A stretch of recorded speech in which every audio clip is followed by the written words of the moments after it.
I want you to think about the last time you searched online for help with a fatty liver.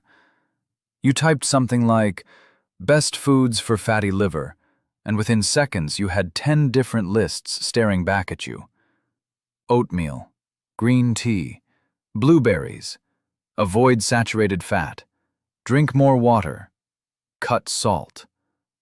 And here is the thing that should disturb all of us. That advice has been sitting on the internet, in health magazines, in hospital brochures, for 30 years. 30 years. And in that same 30 years, fatty liver disease has not gone down. It has gone up, dramatically. It is now estimated to affect somewhere between 25 and 30% of adults worldwide. Roughly 1 in 4 people walking the street right now has some degree of fat accumulation in their liver, and most of them have absolutely no idea. So the question I want to sit with you in today is this: is the advice simply not being followed? Or is the advice fundamentally wrong? Welcome, my friends.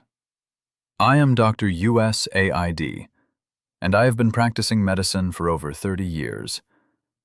I have sat across from patients who did everything their doctor told them: cut the fat, eat the oatmeal, drink the green tea, and came back 6 months later with the same numbers or worse. And I have sat across from patients who made very different choices you will not find on any mainstream list, and watched their liver enzymes normalize, their ultrasounds improve, and their energy transform. Today, I am going to show you the difference between those two groups, and I am going to give you a framework that will allow you to evaluate any food, any diet advice, any health claim you ever encounter about your liver for the rest of your life. But first, I need to tell you a story, because without this story, nothing else I say today will fully land. The lake, the fish, and the factory. The most important analogy of your health life. Imagine a beautiful lake, crystal clear, full of life. And in that lake, there are fish. But these fish are not healthy. They are struggling, floating near the surface, barely moving. And a group of consultants is brought in to help. They gather around the lake, they analyze the water, they run tests, and they reach a conclusion. The fish need better food. So they commission a premium fish food, enriched with antioxidants, anti-inflammatory compounds, polyphenols. They feed it to the fish with great care and great hope. But on the other side of the lake, and here is the thing nobody seems to want to look at, there is a factory. And that factory has a pipeline running directly into the water. Chemical waste, heavy metals, industrial runoff, pouring in day after day, hour after hour. And the consultants are standing over there crafting better fish food while the pipeline keeps running. Now I ask you sincerely, can those fish ever truly recover? Can they become healthy and vital and strong when the very water they live in is being continuously poisoned? This is exactly what is happening in your body when someone hands you a superfood list and says, "Eat this, it is good for your liver." They are designing better fish food, and the fish will be marginally better off. But the factory, the root cause, keeps running. And until we shut down that factory, we will never truly heal the liver. So, before we go through these 10 foods, I need to tell you what that factory is, because this changes everything. The root cause. What is actually making your liver fatty? Almost every popular resource will tell you that a fatty liver comes from eating too much fat. It seems logical on the surface, does it not? Fatty liver, so fat must be the cause. Cut the fat. That is why every list has you eating oatmeal and low-fat yogurt and avoiding butter like it is poison. But let me show you what the biochemistry actually says. The fat that accumulates inside your liver cells does not come from dietary fat. It comes from a process called de novo lipogenesis, which translates literally as making new fat from scratch. Your liver is manufacturing that fat, and it is manufacturing it from excess carbohydrates, specifically from carbohydrates that raise your blood sugar and trigger insulin release. Here is the chain of events. You eat carbohydrates. Blood glucose rises. Insulin is secreted to bring it back down. And insulin, in its efforts to clear glucose from the bloodstream, signals the liver to convert that excess glucose into triglycerides, into fat. This is lipogenesis. And the more insulin-resistant you are, the more aggressively this process operates, because insulin-resistant cells cannot absorb glucose normally, so more of it gets routed to the liver for conversion to fat. Now here is the piece that most people, and I will say it plainly, most mainstream dietary guidelines completely ignore. Fructose. Fructose is 50% of ordinary table sugar and nearly all of the sugar in fruit juice, agave, honey, and high fructose corn syrup. And unlike glucose, which every cell in your body can metabolize, fructose can only be processed in the liver. It bypasses the normal regulatory mechanisms. It does not require insulin to enter the liver cell. And it is converted to fat at a rate that is dramatically higher than glucose. Fructose is essentially a direct liver fat generator. And your liver does not distinguish between fructose from a soda and fructose from a handful of dates. The molecule is identical. The conversion is identical. The fat deposition is identical. And fat in the diet?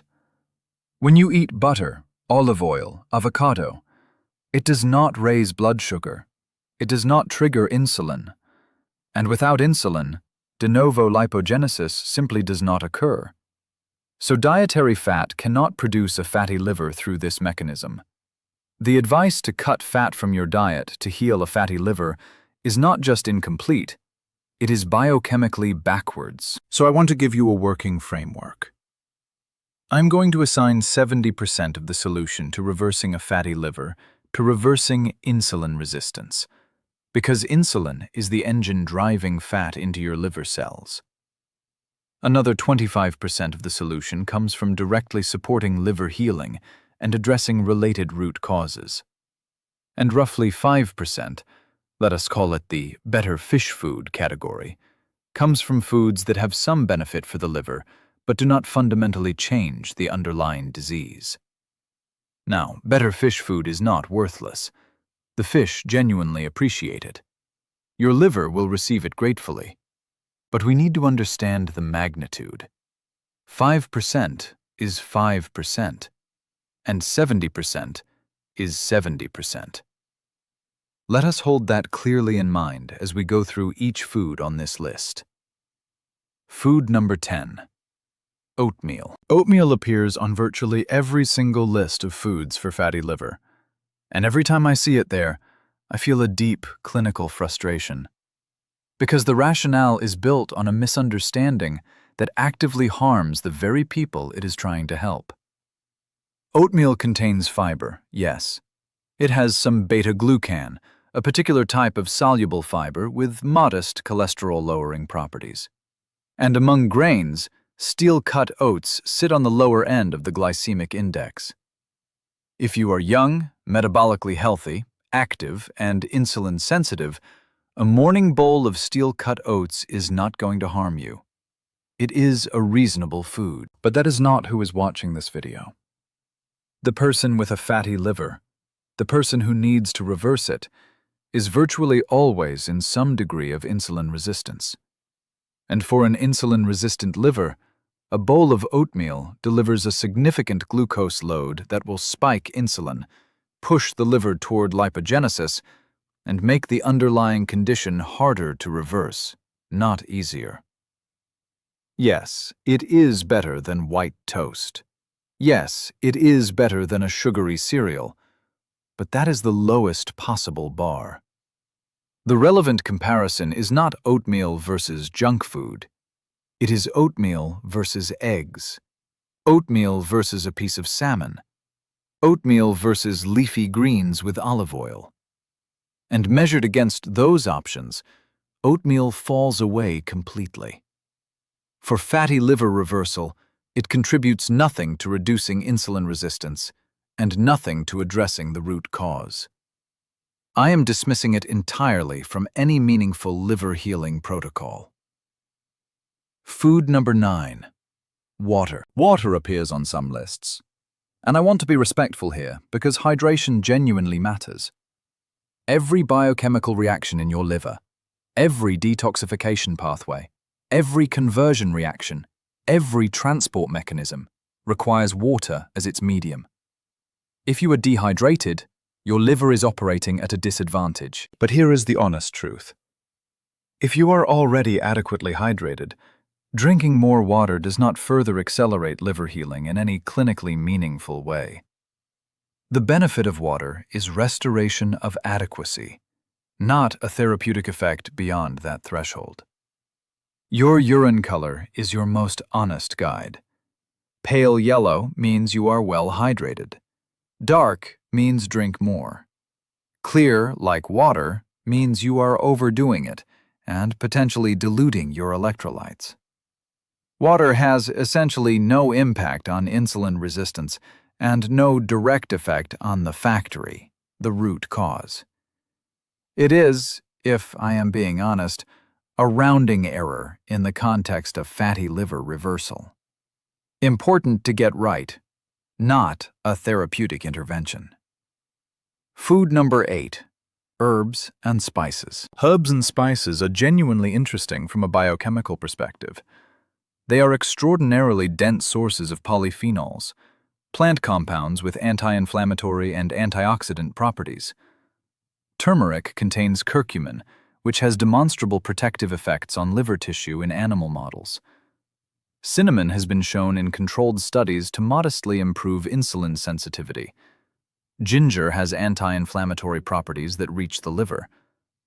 These are real effects, not marketing fiction. The honest limitation is one of dose and form. The studies that demonstrate meaningful liver benefits typically use concentrated extracts, the equivalent of quantities you could never achieve through normal culinary use. A generous pinch of turmeric in your curry will not deliver the same curcumin load as a standardized supplement. That does not mean you should avoid them. Use herbs and spices freely and generously. They make food more enjoyable. They support your gut microbiome through polyphenol diversity, and they provide real, if modest, benefits. But in the context of fatty liver reversal, they sit firmly in the better fish food category. Perhaps 0.5% of the solution. Use them. Just do not ask them to carry weight they cannot bear. Food number 7. Blueberries. Blueberries are genuinely one of the more interesting foods in nutritional medicine. Not because they are magical, but because they represent an honest case of real science being misinterpreted into hype. The polyphenols in blueberries, particularly anthocyanins, have been studied extensively. They have anti-inflammatory properties. They selectively feed beneficial gut bacteria. And in liver studies, researchers have found directional benefits, meaning the data clearly points toward improvement in liver health markers. The critical word is directional. The studies that demonstrate significant liver benefit typically use concentrated blueberry extracts, at doses that would require you to eat enormous quantities of actual blueberries to replicate. And here is where good intentions can backfire. Someone reads that blueberries are great for the liver and begins eating very large quantities every day. But blueberries contain fructose, and we have just established that fructose is one of the primary drivers of de novo lipogenesis. Large amounts of blueberries can easily deliver enough fructose to actively worsen a fatty liver, while the polyphenol benefit they were eaten for requires doses far beyond what food alone can deliver. Eat blueberries. Enjoy them. They are excellent food. But a small handful with appropriate context, not a therapeutic dose consumed in isolation. Food number 6. Green tea. Green tea deserves real discussion, because there is genuine science here, and most people consuming it are doing so in a form that delivers almost none of the benefit they are hoping for. The active compound is EGCG, epigallocatechin gallate, a catechin with well-documented antioxidant and anti-inflammatory properties. In animal studies, the liver data on EGCG is quite strong. In human studies, it is more limited but directionally consistent. The problem is form and quality. Decaffeinated green tea? The decaffeination process destroys virtually all the catechins. You are drinking flavored water. Bottled, ready-to-drink green tea from a supermarket shelf? Traces at best. The processing, pasteurization, and storage have stripped most of the active compounds. Standard cheap tea bags? Variable, but often low. The teas that actually deliver meaningful EGCG content are shade-grown Japanese varieties, matcha, gyokuro, and high-grade sencha, where the whole leaf or young leaf tips are used, maximizing catechin density. And even here, the clinically studied doses tend to require green tea extracts in capsule form, which creates its own serious caution, because long-term use of high-dose green tea extracts has been associated with hepatotoxicity, actual liver damage, the very organ you are trying to heal. So the prescription here is nuanced. If you enjoy quality green tea, drink it and receive modest benefit. Do not drink extract supplements long-term without medical guidance, and do not expect it to move the fundamental needle on a fatty liver. Food number 5, coffee. Now we arrive at the first food on this list that I can say with genuine clinical enthusiasm. This one actually helps the root cause. Not just the fish, the lake itself. Coffee contains chlorogenic acids, polyphenols that have direct beneficial effects on liver metabolism.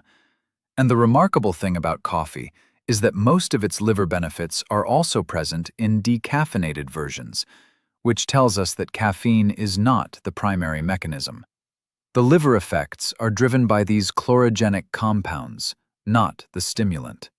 Studies have shown that regular coffee consumption, 2 to 3 cups per day of real brewed coffee, is associated with reduced liver enzyme levels, reduced risk of liver fibrosis, reduced risk of cirrhosis, and meaningfully reduced risk of hepatocellular carcinoma, which is liver cancer. These are not marginal effects. A large meta-analysis found that 2 additional cups of coffee per day were associated with a 44% reduction in the risk of liver cirrhosis. And beyond the protective effects, coffee directly improves liver fat metabolism. It helps the liver mobilize and clear fat more efficiently. It also contributes to improved insulin sensitivity, which means it partially addresses the 70% root cause category as well. Coffee is not a magic bullet, but it is a genuine therapeutic food for the liver, with decades of consistent epidemiological and mechanistic evidence behind it. If you drink it, good. If you do not, you might consider starting. Food number 4, extra virgin olive oil and avocado. These two belong together because their fat profiles are remarkably similar. Both are approximately 75% oleic acid, a monounsaturated fatty acid that has been shown in research to reduce fat accumulation in the liver. The mechanism is not fully elucidated, but the data is consistent. Higher oleic acid intake correlates with less hepatic steatosis. But here is the more powerful argument for these two foods, one that goes beyond their specific compounds. When you eat meals that are rich in extra virgin olive oil and avocado, you are naturally displacing 2 categories of harmful foods. First, you are displacing the seed oils and industrial vegetable oils, sunflower, corn, soybean, cottonseed, that drive omega-6 mediated inflammation and liver stress. And second, you are displacing carbohydrates. Because these foods are calorically dense and extraordinarily satiating, when you genuinely fill up on fat-rich foods, you eat fewer carbohydrates. And fewer carbohydrates means less insulin. And less insulin means less de novo lipogenesis, less fat being manufactured in the liver. Avocados also contain glutathione precursors, the building blocks your liver uses to produce its most important endogenous antioxidant. And extra virgin olive oil, consumed as it is in Mediterranean populations who eat it abundantly, has strong associations with reduced rates of metabolic disease. These foods are not just better fish food. They genuinely contribute to addressing the root cause. Food number 3. Leafy green vegetables. Leafy greens, spinach, arugula, kale, Swiss chard, romaine, watercress, are among the most nutritionally dense foods per calorie that exist in the human food supply. And their value for liver health operates on several distinct and complementary pathways. They are rich in glutathione precursors, the same compounds found in avocado, allowing the liver to build its own antioxidant defense from the inside out. They contain natural nitrates that the body converts to nitric oxide, which dilates blood vessels and improves hepatic blood flow, delivering more oxygen and nutrients to a liver that is working hard to heal. They are dense in folate, which is essential for the methylation pathway, one of the liver's primary detoxification routes. When folate is insufficient, homocysteine accumulates, which is independently inflammatory and is an established risk factor for cardiovascular disease. Folate keeps that pathway moving and helps the liver clear fat more efficiently. And from an insulin perspective, leafy greens are virtually neutral. Despite being carbohydrates, their fiber and water content is so high and their actual digestible carbohydrate load so low that they produce essentially no insulin response. You can eat them in abundant quantities with no lipogenic consequence whatsoever. Fill your plate with leafy greens, then eat everything else on top of them. They belong at the foundation. Food number 2. Broccoli and cruciferous vegetables. Within the vegetable kingdom, cruciferous vegetables, broccoli, cauliflower, cabbage, Brussels sprouts, arugula, bok choy, kale, occupy a completely unique therapeutic position for liver health. And it comes down to one compound, sulforaphane. Sulforaphane is not simply an antioxidant or an anti-inflammatory. It is a biological switch activator. When you chew cruciferous vegetables, two inactive compounds within the plant, glucosinolates and an enzyme called myrosinase, come into contact and react to produce sulforaphane. This compound then activates a transcription factor called NRF2, which sits dormant in your cells, waiting for exactly this signal. When NRF2 is activated, it does not do one thing. It does hundreds of things simultaneously. It upregulates multiple protective enzymes throughout the liver and body. It activates autophagy, your cell's self-cleaning and recycling mechanism, which is critical for clearing damaged proteins and lipid droplets from liver cells. It reduces oxidative stress. It modulates inflammatory pathways. It is the closest thing in food science to flipping a master switch for cellular health. The practical guidance here matters. Cooking significantly degrades myrosinase, reducing sulforaphane production. Light steaming preserves most of it. Raw is ideal if you enjoy it. Raw cabbage coleslaw without sugar, raw arugula, or raw broccoli are excellent vehicles. But the highest density source available is broccoli sprouts, which contain 50 to 100 times the sulforaphane precursors of mature broccoli by weight. A handful of broccoli sprouts on your salad 3 times a week is a meaningful therapeutic intervention for your liver. Not a supplement, not an extract, real food. Food number 1 on most lists: fatty fish and omega-3 fatty acids. Fatty fish, salmon, mackerel, sardines, herring, belong near the very top of any honest liver healing protocol. And the mechanism here is beautifully well established in the scientific literature. The long-chain omega-3 fatty acids, EPA and DHA, directly reduce triglyceride synthesis in the liver. This is not a weak or speculative effect. It is one of the most replicated findings in nutritional biochemistry. Omega-3s activate PPAR-alpha, a nuclear receptor that increases the liver's capacity for fat oxidation, literally burning fat for fuel. They suppress SREBP1C, the transcription factor that drives lipogenesis. They reduce liver inflammation through multiple pathways, and they independently improve insulin sensitivity through signaling mechanisms that operate regardless of carbohydrate intake. Mackerel and salmon are your highest yield options. But I want to specifically mention sardines, because they are one of the most nutritionally complete foods on Earth, at a cost that is accessible to virtually everyone. A can of sardines in olive oil delivers omega-3s, choline, B12, selenium, and high-quality protein at roughly $2 to $3. There is no supplement that matches that value per dollar. Make fatty fish a 2 to 3 time per week fixture in your diet, and the cumulative liver benefit over months is substantial. The food at the top of my personal list, that appears on no other list: eggs and meat.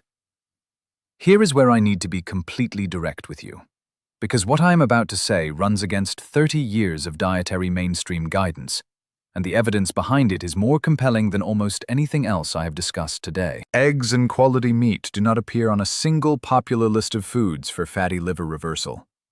Not one. In fact, on many lists, they appear in the column of things to avoid. And I consider this a genuine failure of nutritional medicine. Because eggs contain one of the most critical nutrients for liver fat export that exists: choline. Choline is essential for the production of VLDL particles, the lipoprotein vehicles that package triglycerides inside the liver and transport them out into the circulation for use elsewhere in the body. Without adequate choline, fat cannot be exported from liver cells efficiently. It accumulates. In laboratory settings, researchers can create a fatty liver in otherwise healthy animals simply by removing choline from their diet. Not by adding fat, not by adding sugar, just by removing choline. The liver fills up with fat within days. And yet eggs, the most bioavailable dietary source of choline in existence, are absent from every fatty liver superfood list. Quality meat, grass-fed beef, organ meats, pastured poultry, brings its own profound liver support. It contains L-carnitine, which is required for transporting fatty acids into mitochondria for oxidation. Meaning, without carnitine, your cells literally cannot burn fat as fuel. It contains heme iron in its most bioavailable form, zinc, creatine, and the complete amino acid profile required for glutathione synthesis and tissue repair. Grass-fed and pastured animal products are also rich in omega-3 EPA and DHA, in B12, essential for methylation, and in fat-soluble vitamins A, D, E, and K2 that support liver function at the cellular level. And critically, eggs and meat contain essentially zero carbohydrates. They raise blood sugar negligibly. They produce a minimal insulin response. They are among the most satiating foods humans can eat, meaning they naturally reduce overall food intake and crowd out the carbohydrates that are driving de novo lipogenesis. They are not better fish food. They are shutting down the pipeline from the factory. They address the root cause directly, and they belong at number 1. Let me bring everything together, because I want you to walk away from today with real clarity, not confusion, not overwhelm, but a clean framework. The foods that make up most popular superfood lists, oatmeal, generic fruit, plain water, standard herbs, contribute in the range of 0 to 1% toward reversing a fatty liver. That is not me being dismissive of nutrition. That is me being honest about magnitude. The fish food is real, but the factory is still running. The foods in the middle tier, coffee, extra virgin olive oil and avocado, leafy greens, cruciferous vegetables, begin to address the actual biology of liver healing. They reduce inflammation. They support detoxification pathways. They improve liver fat metabolism. Combined, they represent a meaningful portion of the non-insulin-related interventions available to you. And the foods at the top, fatty fish, eggs, quality meat, do the most important work. They are low to zero carbohydrate. They do not drive insulin. They supply the specific raw materials, choline, omega-3s, carnitine, complete amino acids for glutathione, that allow the liver to export fat, reduce inflammation, and rebuild healthy tissue. And by crowding out carbohydrates from your diet naturally, they directly reduce the insulin-driven lipogenesis that is filling your liver with fat every day. To heal a fatty liver, the fundamental intervention is reducing the carbohydrate load, particularly fructose and refined sugars, that drives insulin and feeds de novo lipogenesis. Everything else builds on that foundation. But building on that foundation with the right foods, the ones I have described today, can dramatically accelerate your recovery and give your liver the tools it needs to heal itself. Closing. What you take with you from today. My friends, I have spent my entire career trying to understand why people with genuinely good intentions and real effort do not get better. And so often, the answer is not that they worked too little. It is that they were given a map that pointed in the wrong direction. Today, I hope I have given you a better map. You now understand de novo lipogenesis, how your liver manufactures fat from carbohydrates, not from dietary fat. You understand why fructose is uniquely dangerous for the fatty liver, regardless of whether it comes from a soda or a piece of fruit. You understand the difference between foods that support the fish and foods that shut down the factory. And you have a ranked, mechanistically grounded list of the foods most likely to genuinely move the needle in your liver health, led by 2 foods that no mainstream source will ever mention. Now I want to hear from you in the comments. Which of these 10 foods surprised you the most? And be specific, because your answer tells me where the confusion is deepest, and your questions guide what I teach next. This community learns together, and every comment you leave makes every other person here smarter and better equipped. If this masterclass has given you something real today, a genuine shift in how you understand your liver, then I ask one thing. Subscribe and ring that notification bell, because the next video could be the one that changes a number on your blood panel, that restores your energy, that walks you back from a diagnosis you were told was permanent. You want to be there for that. Someone you love wants you to be there for that. Take care of your liver. It is the most metabolically active organ in your body, performing over 500 distinct biochemical functions every single day, silently, without complaint, on your behalf. Give it what it was designed to work with. Remove what is overwhelming it, and watch what it can do when the pipeline is finally shut off. I am Dr. Usaid. I will guard this post until we meet again.